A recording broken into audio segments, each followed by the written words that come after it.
Well, thanks for that introduction, Bart, and it's very nice to come here again and talk. I see some familiar faces, and it's nice to reconnect, and I'm looking forward to the discussions that we're going to have this morning.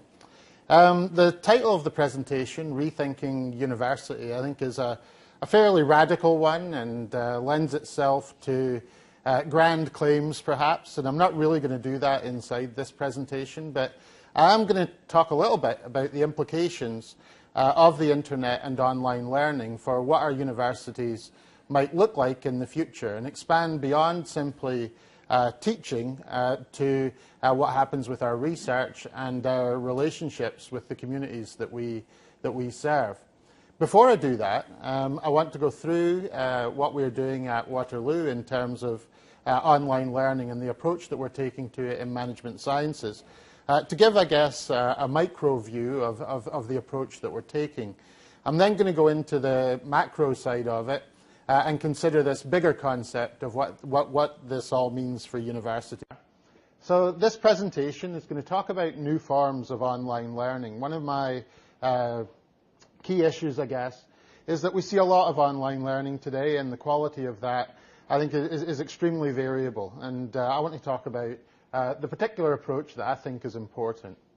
And in that, whether or not we can achieve acceptable quality, there is this question over whether the online work that we do is really second best to what might happen inside the classroom. And of course, that shouldn't be acceptable to any of us, to be creating something and delivering it to our students that we really don't think is quite as good as what we could do inside the classroom. So I want to talk about that a bit. I want to talk about the student experience, particularly at Waterloo, what their feedback has been and on the online learning that they've done. I'll also talk a little bit about the professor experience, because professors, most of them at least, approach online learning with a degree of trepidation, and it's not, I don't believe that they have really much cause or any cause to think that. I think there are many positive things about what professors do in online learning and what it means for their jobs, and so I'm going to talk about that a little bit too.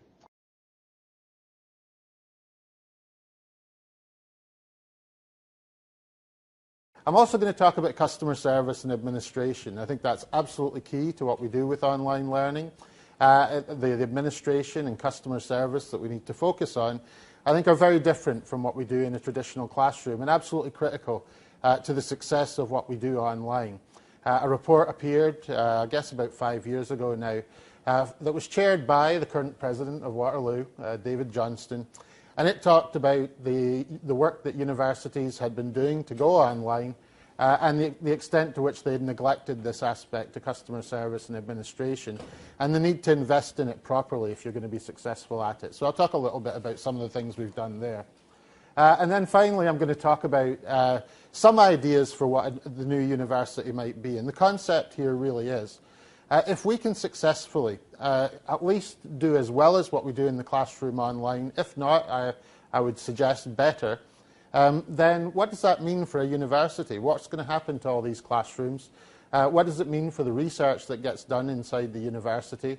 And what also does it mean in terms of the role that we play in the communities that we serve? And the implications of applying technology to those aspects of what universities do, I think are fairly extreme and something that we really need to start talking about now, moving beyond simply applying online to teaching, but to applying online to what being a whole university is. So I've got some ideas around that. They're not particularly well thought out, probably, but just to get us to start thinking about that. Online to teaching, but to applying online to what being a whole university is. So I've got some ideas around that. They're not particularly well thought out, probably, but just to get us to start thinking about that. So this quote is one that some of you may have seen before. I like it a lot. And it says, conventionally, non-classroom education was understood to be characterized by a situation in which the student is physically separated from the teacher, is separated in time from the teacher, and learns independent of contact with the teacher or with other students. And these people wrote that. Distance learning was often thought to be a poor second best to classroom-based education, in spite of its success at enabling people who could not attend the classroom format to gain access to learning. And there are a few things from this. The first, of course, is this concept that distance education is in some way second best. And that may have been the case in the past, probably was the case in the past before we had the internet. And secondly, that it was only for people who couldn't attend a classroom. And this is a belief, I think, which still exists in most universities today with most faculty, that if we could do all of this in the classroom, it would be better. And I don't think that's at all true, and I have some evidence here to suggest that. So in traditional distance learning, the models that were developed were highly individualized. You received a package of materials, normally through the mail. You worked on that material and you sent it back for marking, with quite a high degree of flexibility as to when you would send that back. It meant that the individual in this environment was very isolated, didn't really have other people to talk to about the learning that they were doing, could get in touch with a tutor possibly, but most students chose not to do that. And so the level of their motivation and their ability to maintain their motivation, the drive that they required to be able to get through these materials was very high. And therefore, there were very low completion rates in these types of programs. Up to 80% of people failed to complete distance learning courses that they had started. And that was a serious problem. It was a weaker pedagogy. The pedagogy was that you read stuff, you learned it, and you wrote stuff. You didn't interact with anyone else. You didn't have good access to a professor or a teaching assistant. A very weak pedagogy. You could achieve the same thing practically by going into chapters and buying a book. It was about as effective as that. Minimal interaction with fellow students or professors, and of course, usually very low completion rates. In the new forms of online learning that we have today, the biggest difference, I think, between that model and what we have now is that it allows collaborative learning environments to be created, where you can have higher levels of interaction between students than we would typically see inside a classroom. And I have a course that I'm going to show you quickly once I'm finished the teaching aspects of online, which I think demonstrates this. It's also illustrated in a study that I did back now in 2001, I think, with some people at the Richard Ivey School of Business at the University of Western Ontario, where we had 100 of the students in the Executive MBA program there, and doing a case study inside the classroom.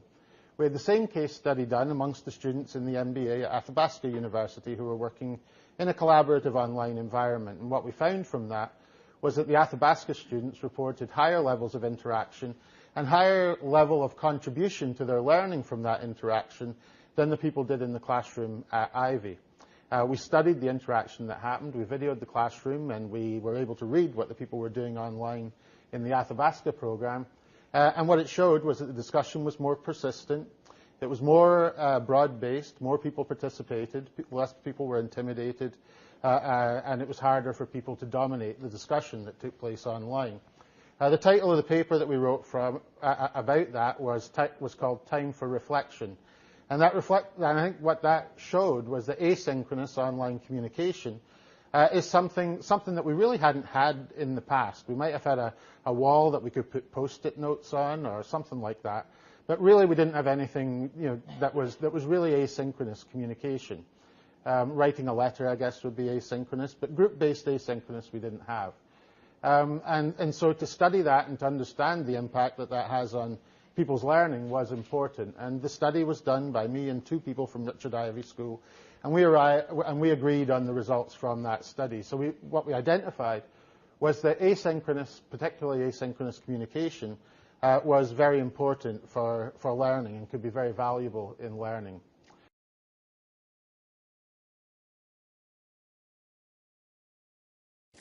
The levels of motivation that we see in this in a collaborative online environment, when it's done well, are very high. I'll show you the interaction that we have in the course that I'm going to show you shortly, and I think you'll agree that people are quite highly motivated.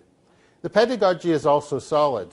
It's based on what's called a constructivist approach to learning, and we have plenty of research to say that people learning in groups, working with each other, is a good thing, and we are seeing more of that in many areas of universities today.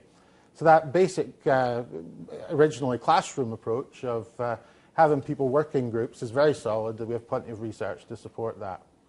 And the completion rates that we see in this environment are comparable to the classroom. We'll see 90 to 95% get through their program and still be there at the end. They won't all necessarily pass, depending on the course that they're taking, but we are seeing completion rates that are pretty identical to what we'll see inside the classroom.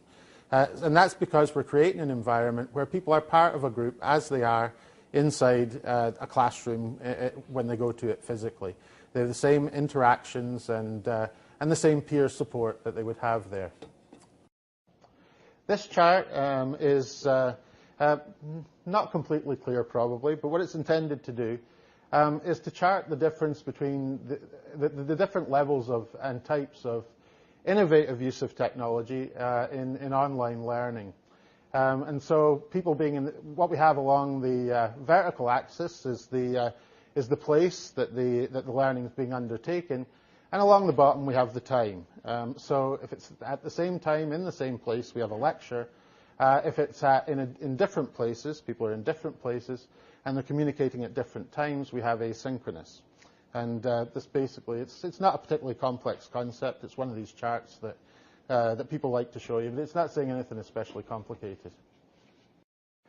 The student experience that we have in the program, certainly in the master's program at the University of Waterloo, is I think quite positive. The scale that we were using here was out of 5. Some of these questions we would prefer an answer nearer to 5. Some of them we'd prefer an answer nearer to 3. But basically, these student evaluations of their experience online are, I think, very positive. They're comparable to what we would see inside a decent classroom course. This is a quote from one of our students, Karen Dudzinski.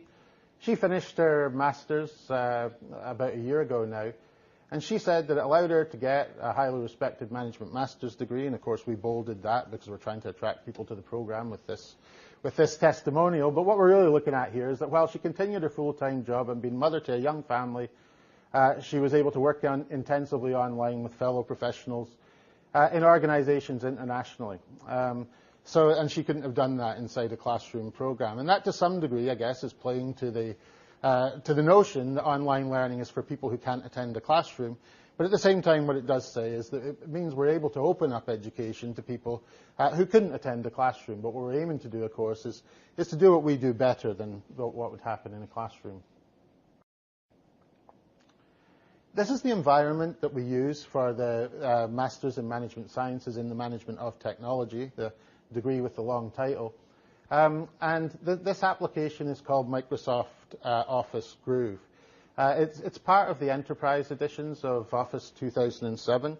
It was originally created by the creator of Lotus Notes, who then left Lotus, went and created this product. Then the product was bought by Microsoft, and they gave him a job as their chief architect.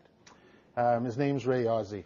So he created this product as a step beyond Lotus Notes. It's peer-to-peer based, so requires very little support, and is good for a small 85-person program, which is what our Masters in Management Sciences is. I'm not sure I would say today that this is something that other people should adopt. I think I get a sense of the work you're doing. It looks good to me. But the advantage here is that we're able to create a closer level of interaction than we can typically get in programs that are simply asynchronous. What we're doing with Groove is that we have a synchronous element to it too. So can I get my mouse going? Yeah. So we have this page here is the opening page for the course for students. They have a number of elements along the bottom here. They have an area where they can ask their professor questions and receive answers. Everybody sees the questions, everybody sees the answers. They have groups here where they work together on whatever activities we have for them to work together on. We have a resources area for files of whatever description we want to put there. We have a coffee shop here where they can talk about anything that they choose to talk about. And in all the group-based online learning that I've been involved with, we've had something similar to a coffee shop.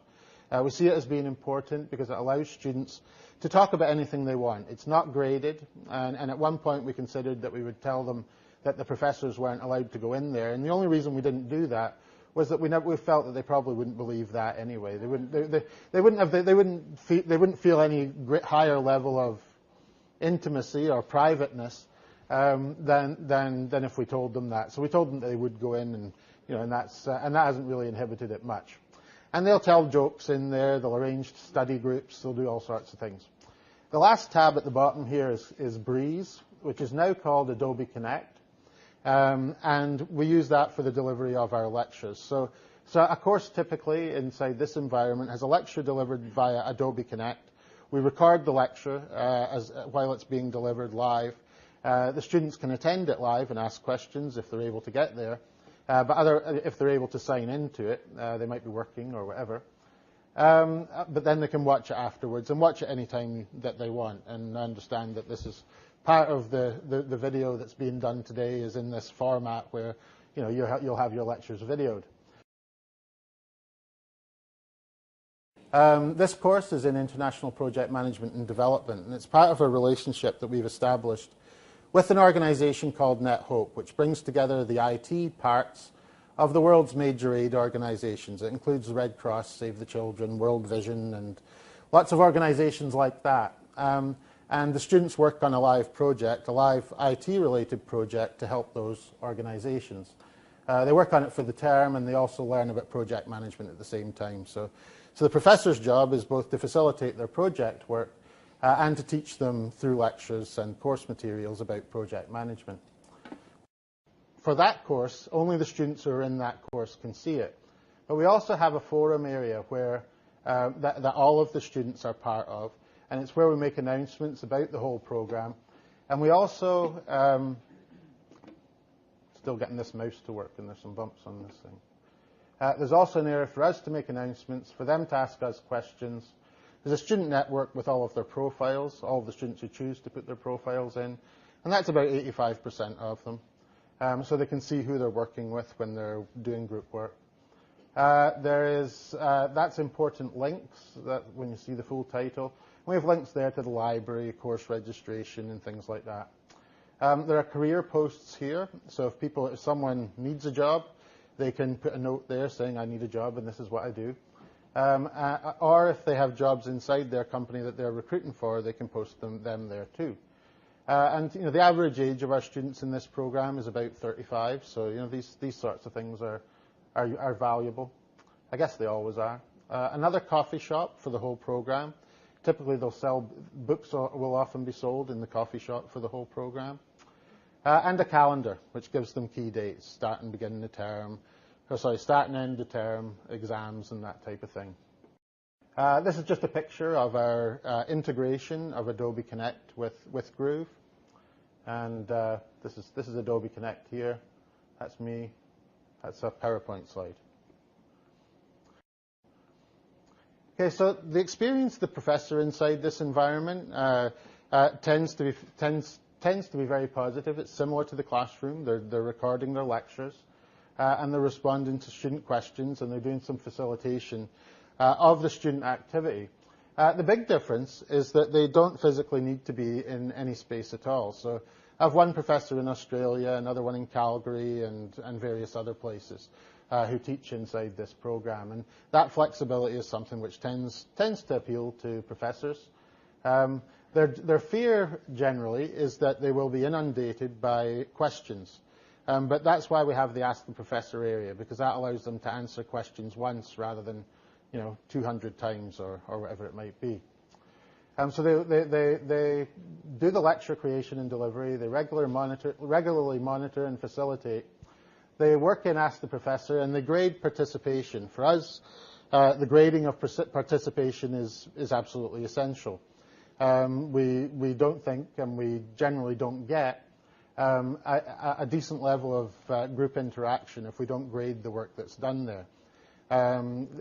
Anytime that we've done a voluntary group discussion, it tends to be very, very lowly subscribed, and this of course makes sense. I mean, students very rightly are going to work on the things that are going to make sure they're going to maximize their grades inside their courses. That's reasonable behavior.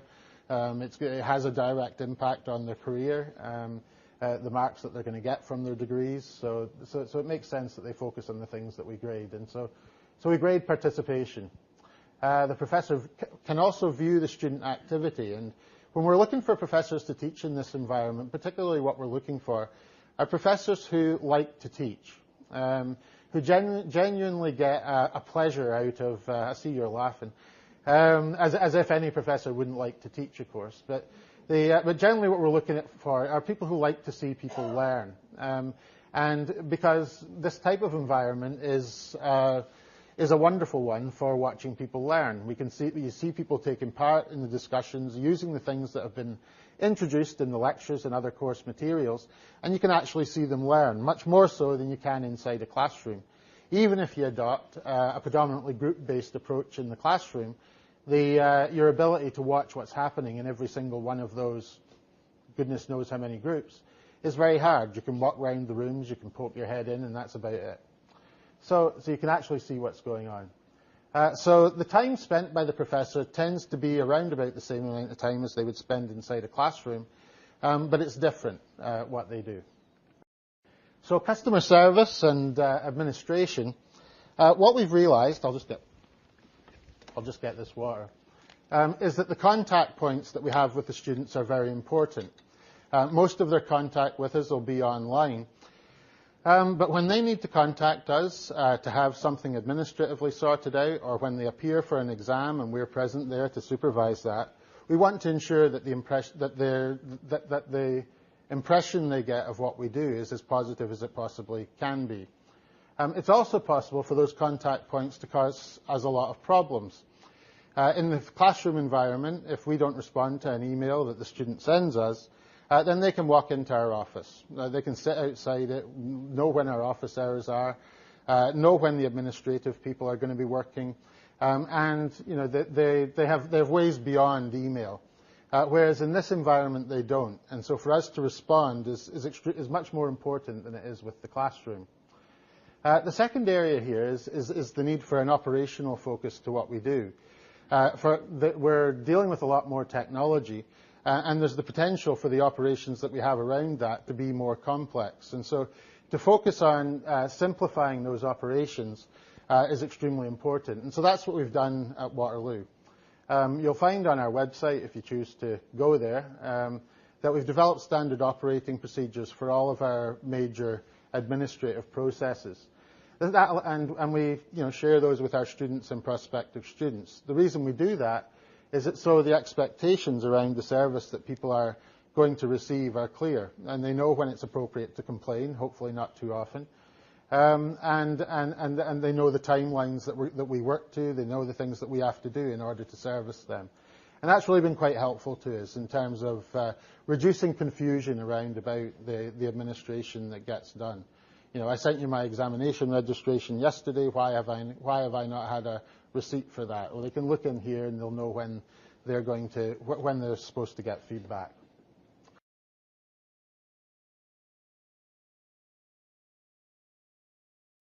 The second area here is the need for an operational focus to what we do. We're dealing with a lot more technology, and there's the potential for the operations that we have around that to be more complex. And so to focus on simplifying those operations is extremely important. And so that's what we've done at Waterloo. You'll find on our website, if you choose to go there, that we've developed standard operating procedures for all of our major administrative processes. And we share those with our students and prospective students. The reason we do that is it so the expectations around the service that people are going to receive are clear, and they know when it's appropriate to complain, hopefully not too often, and they know the timelines that we work to, they know the things that we have to do in order to service them. And that's really been quite helpful to us in terms of reducing confusion around about the administration that gets done. I sent you my examination registration yesterday. Why have I not had a receipt for that? Well, they can look in here and they'll know when they're supposed to get feedback. So the points that I want to make about online learning itself are that quality online learning is possible. I think it's very possible. And I think it's possible to do much better than what we do inside the classroom today. The student experience, I think, can be very intensive. I'm going to show you a course in a second where it is. And the professor's role is similar to the past. They're doing many of the things that they used to do in the past. They're using different means to do it. But it's not dramatically different, but it is more flexible. but predominantly their role is around teaching and guiding students. And finally, that the customer service is critically important.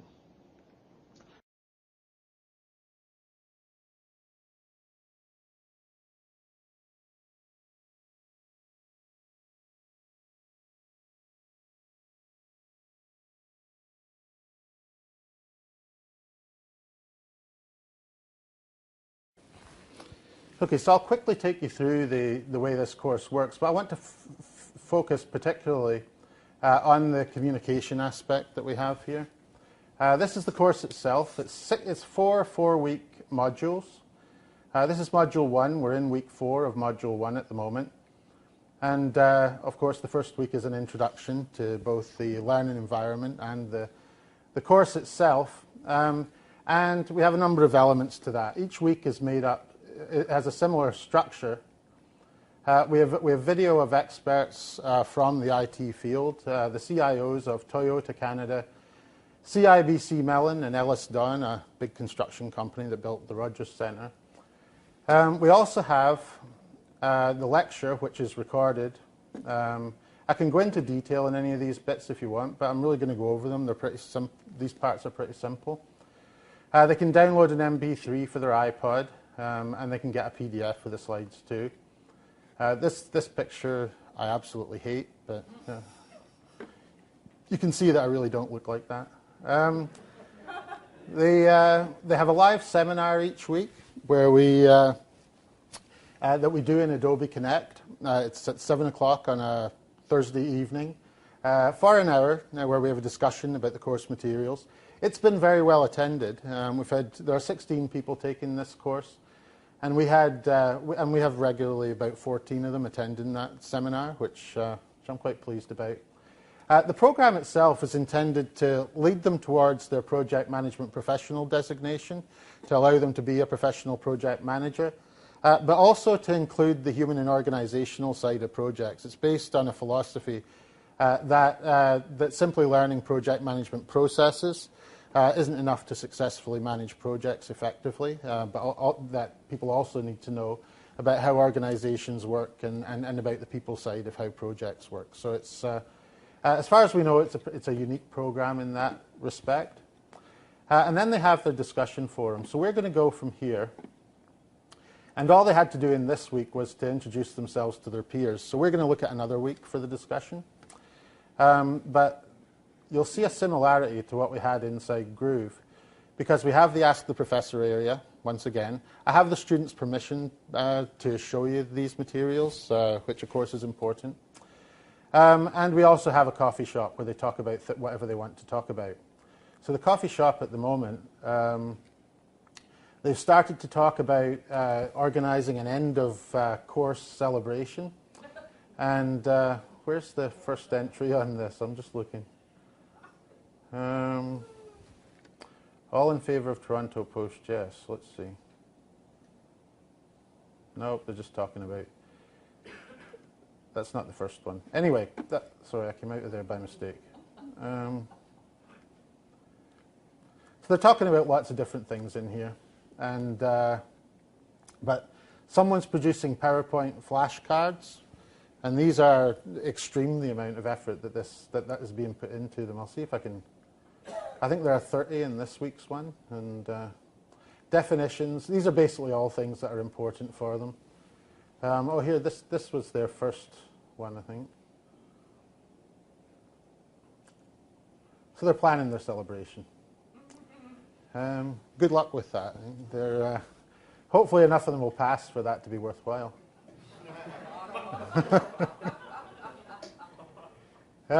Anyway, this is the coffee shop. We met with the Royal Bank to present this program to them on Monday, and I got their permission for it to be shared with them. They're organising study groups here, Ottawa, Kingston, Waterloo. Anyway, you can see there's probably enough here, but that coffee shop has run from day one of the program, and so there's quite a bit in here. And you can see basically the level of interaction, I think, is very, very strong. We then see Ask the Professor, What I'm allowed to show you, by the way, is I'm not allowed to go into most of the postings, anything that's to do with their companies. I can only show you the headings for those. But I'll show you as much as I'm allowed. So this is Ask the Professor. And here we post all sorts of things. They asked for an extra article. They're doing Theory X and Theory Y, which most of them have not done. And many of you probably will have with the backgrounds that I expect you come from. It is very basic, but for managers, I think it helps them to think very basically about how they manage. But basically, there's supplementary material here. A few of them had a problem with Adobe Connect early on. Let's see. But basically, this is Ask the Professor. And it's not too extreme, but basically it's active. It's what you'd expect. It's, I think, what you would hope to see. So now we'll look at week 3. They had discussion here on did their organization adhere to a project management professional approach? To what extent did they use the methodologies that come from the Project Management Institute? And you'll see that there are some we have a few people from Health Canada. They signed up 15 people in October. They started in November. And there are also other organizations here. This person's a little bit not complimentary about their organization, and I won't tell you where they are. But it's but that discussion, I haven't counted how many there are in here. I haven't found a tool in this product yet that does that. This is Angel, by the way. It's a system like WebCT, and it's the one that Waterloo uses. It's the same type of thing. And well, there we go. So Gwen's company obviously does not adhere to a PMP methodology. So basically the reason I'm showing you this is to say that the level of interaction is very, very high, and would be at least comparable with what you might be able to achieve in a classroom, if not perhaps stronger. Now those of you who have taught with this environment will be aware of the reports functions that you tend to have in these things. And I'm going to go into those just quickly. This is an activity summary. And here it says that it's the number of visits. It actually isn't. It's the number of things that they've read or posted combined. Because I certainly have not been in here 319 times. But I have to read everything they write, so it's, or at least skim them. And we can see a high level of activity here. With that widespread, I mean, we've got one person down at 30, another one up at 219. So there is a spread. Some of them are keener than others, as you would find in most classrooms. But that's that report. Now we're going to go back here. And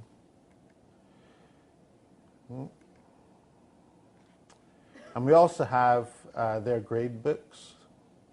And these will not be their grades, so I'm not sharing grades with you that I shouldn't. This is just stuff based on what they've put in, but their actual grade will be out of 5, and you know it won't necessarily relate to this percentage that you see here. But this here we can see the number of times they've posted, and I've graded each of their posts out of 5. The system allows that to be done. And we can see that there's been, you know, this person here is fairly low on their contributions. Then we'll go back. Nearly finished this part. So this was, what we saw here in group 3 was team 1, and that's 8 of the students. And then if we go into, come on mouse.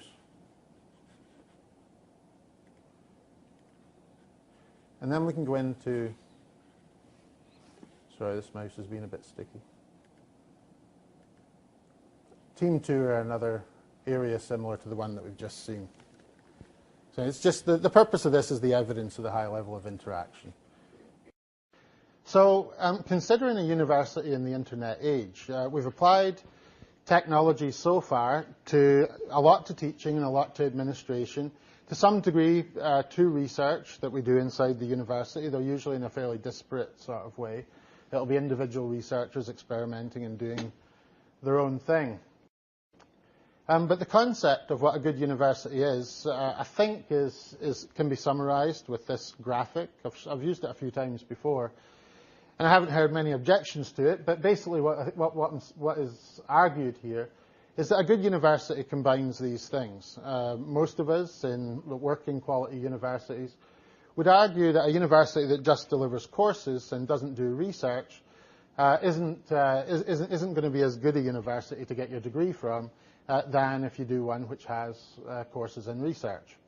And then with that, the responsibilities that we have and the participation that we do in our external community, in the communities that we serve, is also seen as being important. And as professors, we're all measured on these things, or we tend to be in our annual evaluations, to what extent, how was your teaching, how was your research, and how was your contribution to the community.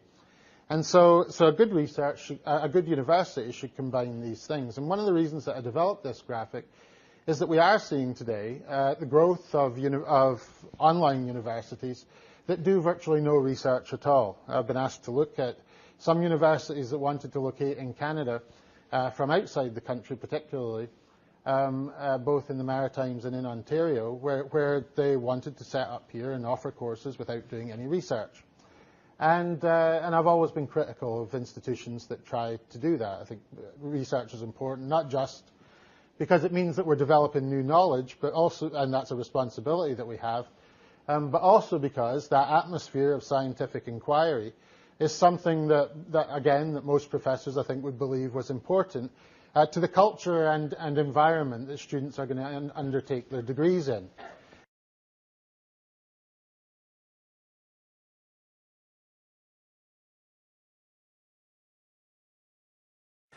Some would argue, perhaps, that that's less important at an undergraduate level, but I think most would argue that for research degrees, PhDs, and that type of thing, the need to integrate an environment where research is being undertaken, doctoral level, at least research is being undertaken, is necessary for someone to do a doctoral degree.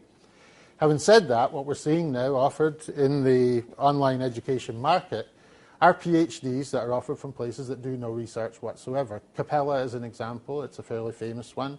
There's also Nova Southeastern from Florida who offer, PhDs with no research, from a very weak research environment. So the concept of looking at online learning and simply saying that what we want to do is to put courses online and have students be able to participate in those from wherever they are is, of course, a very good one. But what it ignores is the environment, culture of scientific inquiry and research that they would find if they were in a physical classroom. And this argument would often be used to argue that online learning can't be as good as classroom learning, and certainly not suitable for PhDs. Even if it came from a university which did a lot of research, if that research isn't integrated into the environment that people are taking their degrees in, then can those degrees ever be as good? Similarly, our relationships with our external communities are very important in terms of justifying our existence. Taxpayers pay a lot of what pays our salaries and allows us to do our jobs, and having participation in the external community is important. Now, all of these things are going to be affected, or may be affected, or may benefit from the developments that we're seeing inside the internet world today. Web 2, or the focus that we have now on collaboration and social networking, surely must allow us to begin to create these environments online. But it's about being able to create an atmosphere of academic inquiry and collaboration online across the whole of what a university might be. I participated, in 2003, I think this report came out. A committee was set up in Ottawa for the three main research councils, the SSHRC, NSERC, and the CHRA, the health one. And what it looked at was the impact of the internet and what benefits we might get from that in terms of research being undertaken by Canadian universities. And what we identified, I mean, I tended to argue a little bit more strongly than the report, but what we argued from that committee was that it was strategically important that we look at distributed online research communities. How far we go in supporting that was a point of contention inside the committee, but the idea that using online communities to bring researchers together across universities is very important for us to be able to get the levels of expertise and the critical mass, if you like, to be able to undertake good research. The thing that we criticised was that at the moment a university like Waterloo or McMaster or University of Toronto has an advantage in getting research money. If you're a professor here and you can go forward with a research proposal which is with some of your colleagues who are based here, all of whom have strong expertise in the area of research, you're more likely to get money for that proposal than you are if you're a professor at Athabasca University who's the only person at that university inside that subject area. And so an emphasis on encouraging collaboration across institutions in using online tools would be something which might strengthen overall the research that we have and also strengthen these smaller universities who aren't able to participate as easily inside these types of things. It's not necessarily a popular thing for me to say, now that I work for Waterloo, why would I say this type of thing? But it does seem to make sense that we're going to have collaboration, that we should be focusing on using the technologies to have more collaboration amongst researchers. The second area was the support for part-time research teams. And in Europe, it's very common to be able to do your PhD part-time. In North America, you can't, and by and large do that at a decent university. There's the odd one that happens now, but really it's something that we don't encourage too much. Why? If it's possible, and the argument usually against that is the need for someone when they do their PhD, not simply to attend classes and undertake a program of research, but also to be immersed in an academic environment, in an environment of scientific inquiry. Is it not possible for us to create that online? And if we can, then presumably what that means is we give more people access to being able to compete for a place to do their PhD, and presumably we get better researchers. So why wouldn't we do something like that if we can create that online? And that really, I think, comes into the third point, which is addressing online research issues in relationships with faculty in the research community. So what are the issues that we need to address in creating an environment that would mean it be possible and legitimate and credible for someone to undertake a PhD online? So the external relationships, I think I've covered a lot of this already too. Our need for responsibility and accountability to the community that we serve. How can we apply technology to better participate in the community and to allow the community to better participate with us? And that might simply, at one level, be access to online continuing education courses, but also it might mean better access to the knowledge that we're creating now. And that raises a lot of questions over professors' attitudes to sharing their research as it's being conducted. This whole concept of keeping what we're doing private in case somebody else picks it up and does it before we do, and then there are question marks around whether that's a sensible approach. And certainly it's not productive in terms of the growth of research knowledge, I don't think. How do we integrate all of this together? What sort of technology do we need for it? I don't know. But I know we've got lots of tools out there now that are giving us an indication of what sort of things we might need to have this integrated approach to the application of technology to what a university is and what it does. So this is what I've talked about, and I finished with some fairly conceptual stuff, and I don't know whether that's good or bad, but that's where my thinking is on it so far. So we've looked here at online learning. We've looked at this concept of a new university, and I've gone a little bit over the time I said I would speak for, but most of you are still awake, so it's not too bad.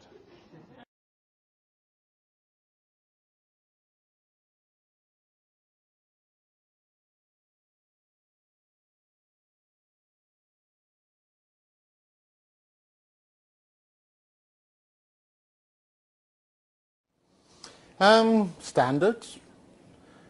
I mean, I think it'd be good if either McMaster or Waterloo accepted 1 million people if those people were all qualified to come.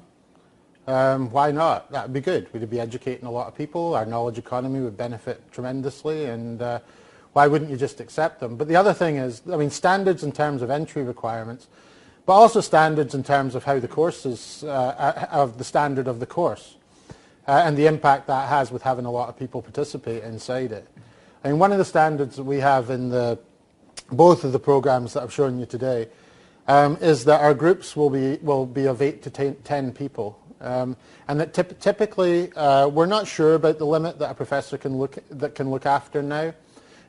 These are executive programs I'm showing you. Typically, we won't give a professor more than 30, but we are looking at how we're, for good or ill, looking at how that can be expanded. But basically, you know, you can't make it any bigger than you can maintain the quality for.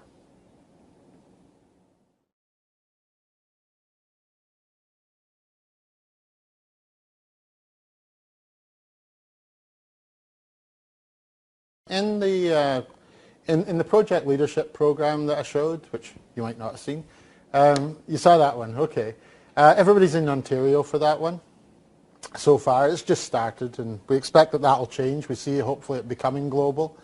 Our relation, I mean, we're very early days with that. Who knows what will happen? But it'd be very nice if it could.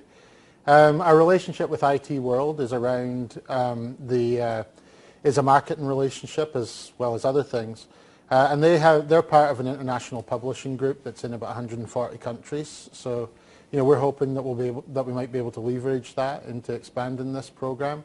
We also recently made an agreement with Research in Motion, the BlackBerry people, to get both of these programs onto the BlackBerry so that people would be able to do their program on a BlackBerry. Now, I'm not sure how much of it they're actually going to be able to do. I mean, I think there are some practical issues, but basically to be able to participate in the discussion, to view the videos and that type of thing on their BlackBerry is technically not that difficult. Right? It's really pretty simple. And so we're looking at that. We want to make some changes to the Angel environment to support that, and we're going to have to approach the Angel people to try and bring that about. But that also, we think, will add to its global appeal, because the relationship with BlackBerry is around both the development of the program and marketing of it.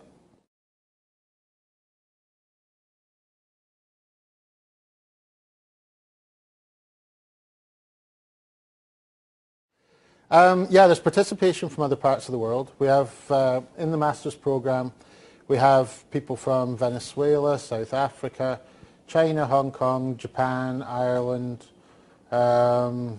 goodness knows where else. Those are the ones I can remember, but we've got them in other places too, and quite a few in the US.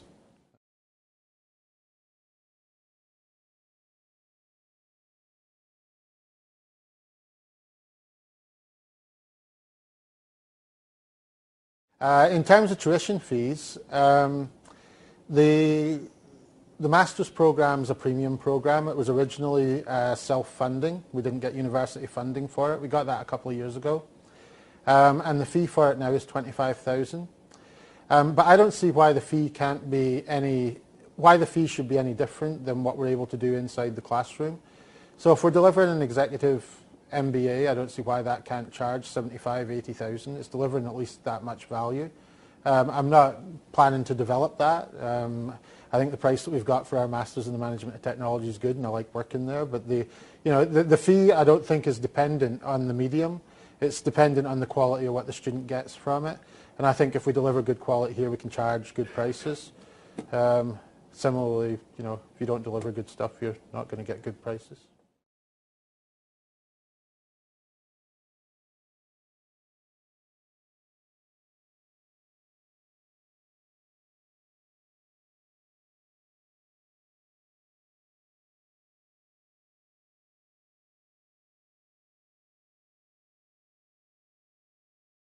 We asked them how much the group activity contributed to their learning, and that's the closest that we come to that. We don't ask for a comparison with the classroom. It's a good idea. We haven't thought about it so far, but we're not necessarily comparing, you know, eggs with eggs. In the classroom, they'll have done an undergraduate degree, and they might have done it some time ago.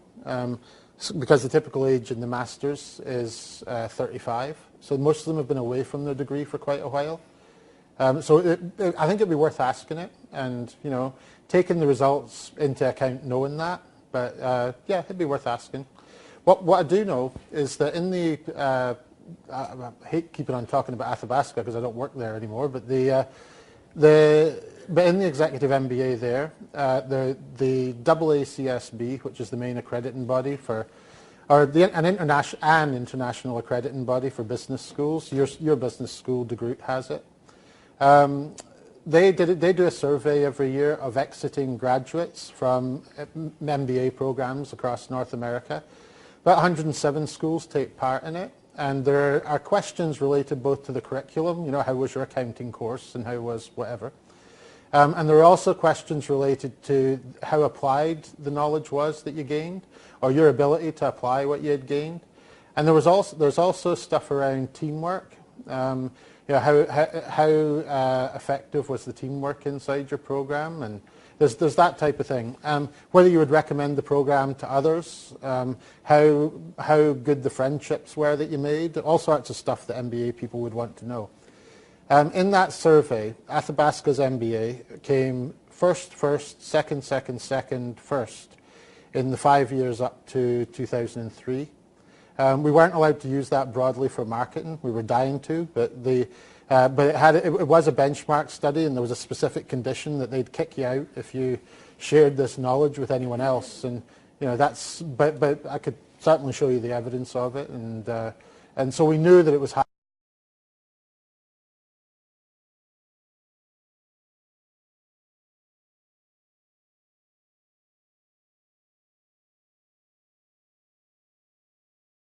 At Waterloo, one of the things we're doing now is for classes that have a lot of people in them, we've recorded one of them this term, and we're going to use those materials next term when that course runs, and we'll see what happens with it. But is it going to be done online? Yes, well, the lectures are going to be online, so students won't have to come to the classroom. Our experience so far has been that they have been recorded and students haven't had to come to the classroom, and so, fewer and fewer of them are coming. And it makes sense. So, I mean, to be able to replay a lecture and stop and go over bits and speed through bits where the professor starts to tell you all about their dog and things like that, then that would be good. That's attractive, I think, to most people. We find that inside the master's programs, but that's not undergrad. But they're the same. Very few of them come to the live recording of the lecture, online. They'll tend to wait and just watch the recording. They would rather do that. But in terms of randomly selecting whether people do online or not, I don't know. I mean, it'd be a very dangerous thing to do, you would think. I mean, I'd be inclined to put a limit on each of them. Say the first 50 can do classroom if that's what they choose to do. I mean, that would seem politically maybe easier.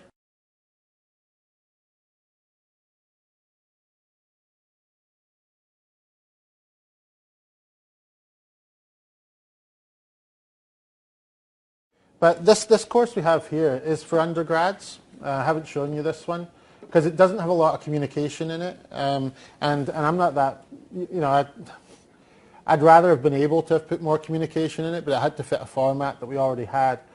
People doing co-op at Waterloo in their work terms have to do 5 professional development courses, and this is one they have to do. They can pick from 6 that are available just now, and this is one that I wrote in project management, and they're doing well with it. It doesn't have the level of interaction that I would like because that's not designed into the course.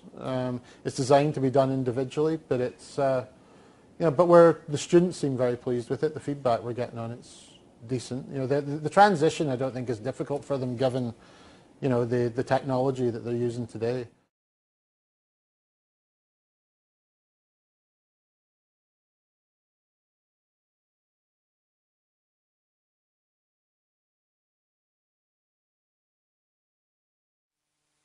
I don't find it particularly demanding. I've got way too many other things to do to have written it so that it would be. But